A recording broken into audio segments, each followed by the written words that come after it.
Você já sentiu que o mercado não está tentando só tirar seu dinheiro, mas te humilhar junto?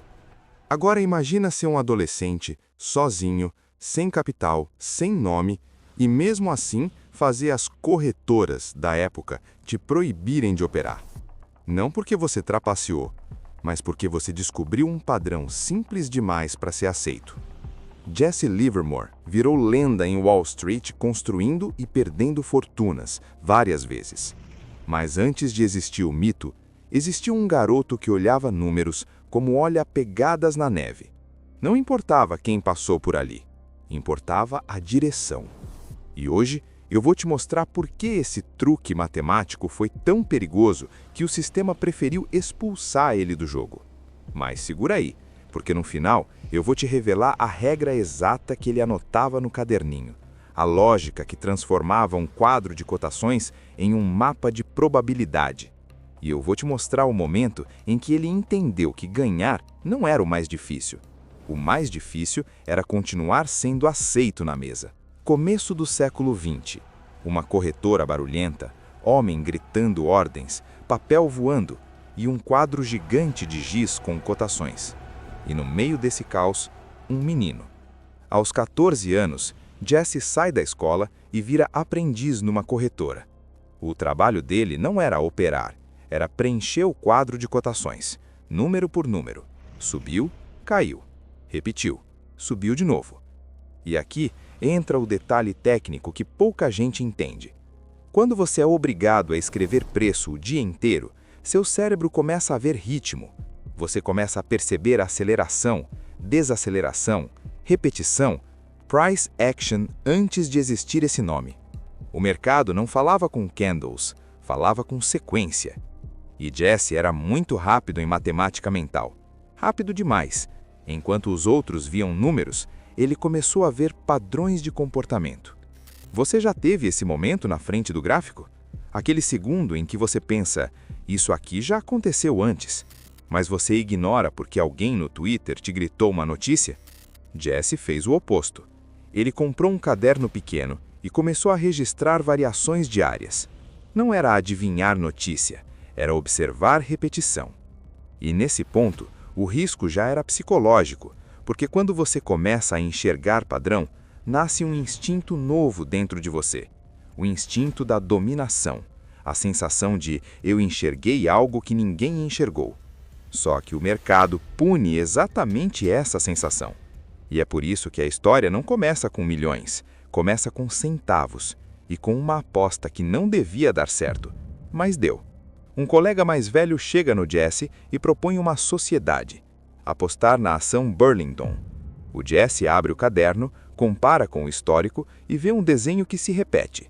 Eles entram e o primeiro lucro dele é ridiculamente pequeno e justamente por isso é tão assustador.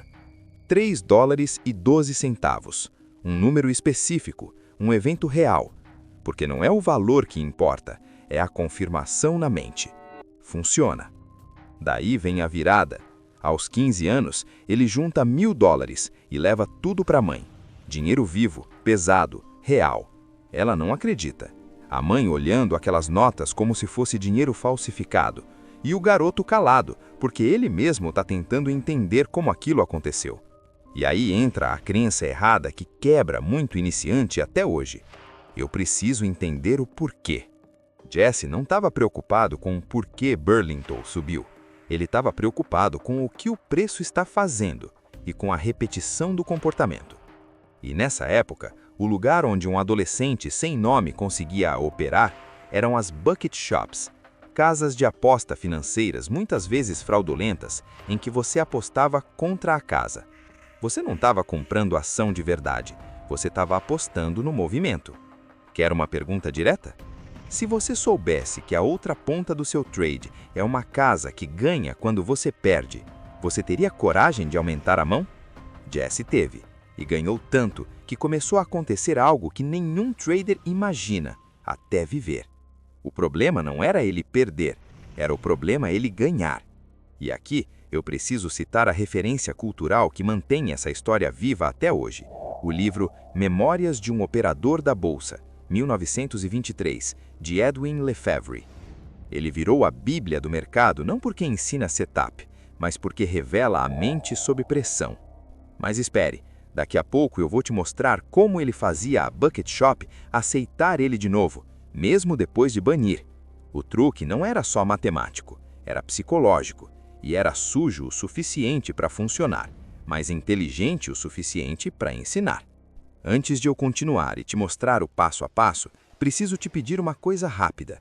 Se o que você está ouvindo aqui faz sentido para você, se você já se reconheceu em alguma coisa que eu falei, clica no botão de se inscrever agora. Não é apenas um número para o canal, é um sinal de que você está levando isso a sério. Assim, o algoritmo entende que este conteúdo é prioridade para você e garante que o próximo passo dessa estratégia chegue na sua tela sem filtros. Agora eu quero que você entenda o mecanismo da ruína que ele evitou e o mecanismo do poder que ele buscou. Bucket Shop não era o mercado, era predador e presa. E isso ativa dois instintos ao mesmo tempo: sobrevivência, se eu errar, eu quebro, e dominação, se eu acertar, eu viro lenda. E o problema é que quando você começa a ganhar consistentemente, você vira uma ameaça ao ecossistema. A casa não quer te enfrentar, ela quer te expulsar. Foi o que aconteceu. Jesse ficou conhecido como o garoto especulador, e começaram a recusar as apostas dele. Simples assim. Seu dinheiro não entra mais aqui. E me diz, o que você faz quando o jogo te impede de jogar? Você recua ou você começa a testar os limites? Jesse escolheu a opção que todo trader pensa, mas poucos admitem. Ele entendeu que precisava operar o mercado e operar o humano do outro lado do balcão. Só que ainda falta a peça central.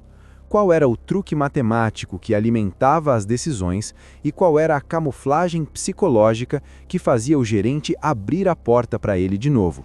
Porque quando essa peça encaixa, você entende por que ele foi banido e por que, no final, ele foi obrigado a ir para Wall Street e operar em corretoras reais.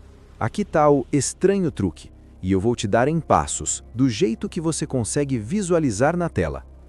Passo 1. Transformar preço em comportamento repetível. Ele não analisava notícia, ele analisava sequência. No caderno, ele registrava variações e procurava repetições, do tipo, quando o preço acelera por X registros seguidos, quando ele falha em romper e volta, quando uma queda perde força e vira no mesmo ponto de outras vezes. O truque matemático era esse: reduzir o mercado a padrões observáveis e repetíveis, como se fosse um jogo de probabilidades, baseado em histórico imediato, não em opinião. Passo 2. Aposta pequena para confirmar o padrão. A primeira operação na Burlington não foi all-in, foi teste, e ela paga $3,12. Pequeno, mas confirma o modelo. Passo 3. Escalar só quando a repetição aparecia de novo. Aos 15 anos, ele junta $1.000 porque ele não precisava estar certo todo o dia. Ele precisava estar certo quando o padrão aparecia. Isso aqui é gestão de risco psicológica. Você não aposta por tédio, você aposta por condição. Passo 4. Operar contra a casa, Bucket Shops, entendendo o incentivo. Bucket Shop ganha quando você perde, então ela tende a aceitar apostas de quem perde e rejeitar quem ganha. Isso é a mecânica externa do conflito. Passo 5. A camuflagem. Perder pequeno de propósito no início. E aqui está a parte que fez ele ser banido e ao mesmo tempo permitiu que ele entrasse de novo. Quando ele voltava disfarçado, usando nomes falsos como Edward Robinson, ele operava devagar e às vezes perdia pequeno de propósito no começo. Não para enganar o mercado, para enganar o gerente. Isso cria um perfil na mente do outro. Esse garoto é mais um, e aí a casa relaxa. Pergunta direta: você percebe como o maior risco não era técnico, era social, era ser identificado como uma ameaça? Passo 6. O bote, mão pesada quando a porta abre. Quando a Bucket Shop aceitava apostas maiores, ele vinha com a leitura do caderno, com a repetição do padrão, e entrava forte. E foi assim que ele quebrou a Cosmopolitan, uma das maiores e mais ricas Bucket Shops da região. E esse foi o ponto sem retorno. Quando você quebra a casa, você deixa de ser cliente, você vira inimigo. A partir dali, ele é forçado a ir para Wall Street e operar em corretoras reais. Se você quer a parte 2, comenta aqui, Wall Street. Porque a partir daqui a história muda de nível. Ele sai das casas de apostas e entra no lugar onde o mercado não te bane. Ele te deixa ganhar até você se destruir sozinho. E no próximo vídeo eu vou te mostrar qual foi o instinto que fez o Livermore virar lenda em Wall Street e qual foi o mesmo instinto que quase transformou ele em estatística.